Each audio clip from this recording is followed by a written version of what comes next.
Hola a todos y a todas, ¿qué tal?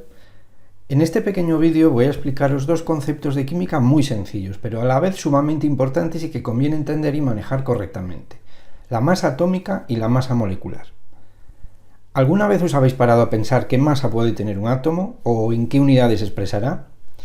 Bueno, a juzgar por el tamaño tan minúsculo que tiene, resulta evidente que las unidades de masa que manejamos habitualmente, el kilo, el gramo, incluso el miligramo, resultan totalmente inapropiadas para expresar su masa. Es un caso parecido a dar la estatura de una persona en kilómetros.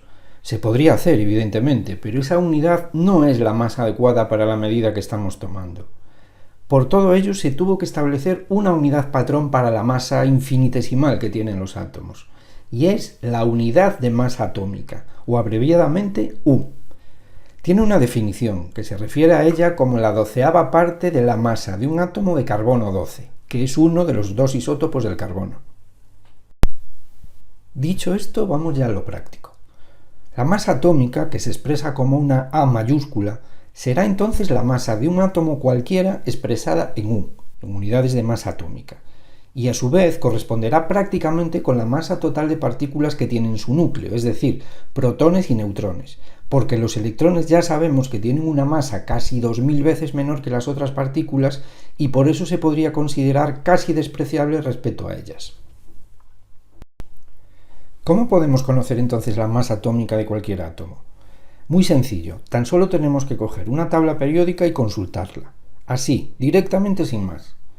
Por ejemplo, la masa del átomo de hidrógeno será 1,01 US, la del oxígeno 16,00 US, la masa del magnesio 24,31 US o la del cloro 35,45 U.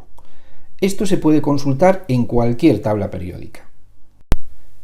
Existe también el concepto de masa atómica relativa, o AR, que es lo mismo pero sin unidades.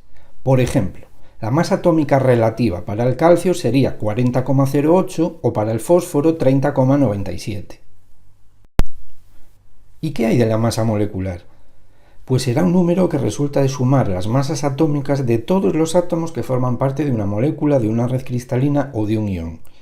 Lo mismo que en el caso anterior, existe el concepto de masa molecular relativa, abreviadamente MR, que es lo mismo que la masa molecular pero sin unidades. Vamos a ver un par de ejemplos para entender mejor cómo se calcula. El agua, molécula formada por dos átomos de hidrógeno y uno de oxígeno. Primero miramos en la tabla periódica las masas atómicas tanto de uno como de otro átomo. Vemos que la masa para el átomo de hidrógeno es 1,01 U y para el átomo de oxígeno 16,00 U. Simplemente para conocer la masa molecular del agua tendríamos que hacer este pequeño cálculo. 2 por 1,01 porque hay dos átomos de hidrógeno más 16,00. Y esta suma da un resultado de 18,02 unidades de masa atómica. Segundo ejemplo, masa molecular de la LOH3 o trihidróxido de aluminio. Buscaremos en la tabla periódica las masas del aluminio 26,98 U, del oxígeno 16,00 U y del hidrógeno 1,01 U. En la fórmula de este compuesto vemos que hay un 3 después de un paréntesis. Esto quiere decir que hay 3 átomos de oxígeno y 3 átomos de hidrógeno. Entonces el cálculo en este caso sería así: 26,98 más 3 por paréntesis 16,00 más 1,01. Esto da un total de 78,01 U, que sería la masa molecular del trihidróxido de aluminio. Pues nada más.